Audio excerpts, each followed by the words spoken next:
Magandang araw po. Narito na po ang magiging lagay ng panahon ngayong araw ng Biyernes, March 1, 2024.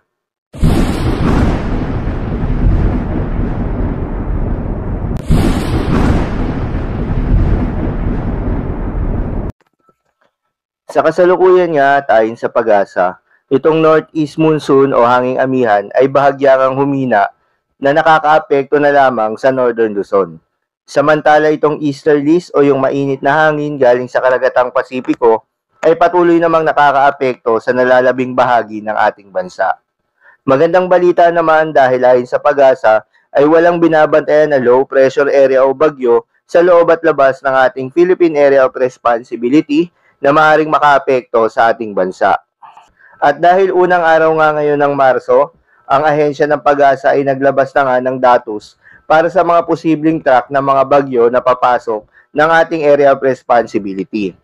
Ayon sa datos ng Pag-asa ay mababa yung tsansa na magkaroon ng bagyo tuwing buwan ng Marso, ngunit posible pa rin na magkaroon. Ayon sa Pag-asa, may dalawang senaryo ang mga track ng bagyo tuwing buwan ng Marso. Unang senaryo ay yung mga nabobong bagyo sa Pacific Ocean at pumapasok ng ating Philippine Area of Responsibility, ngunit nagre-recurve or lumilihis ng direksyon palayo ng ating bansa at hindi siya nagla-landfall.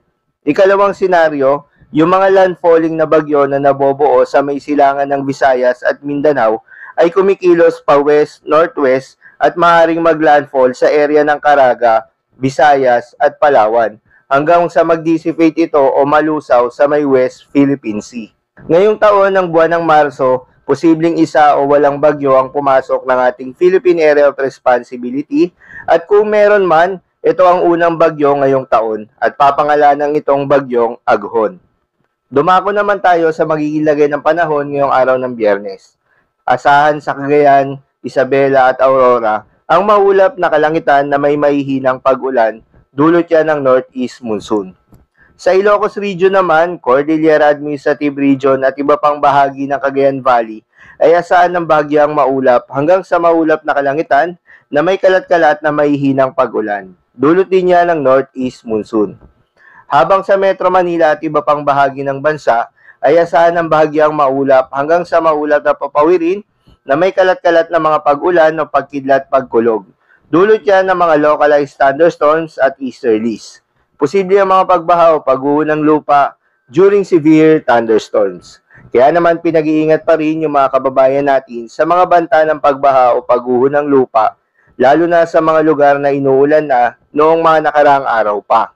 Para naman sa lagay ng mga dagat baybayin, ayon sa Pag-asa ay wala namang nakataas na gale warning sa anumang seaboards ng ating bansa.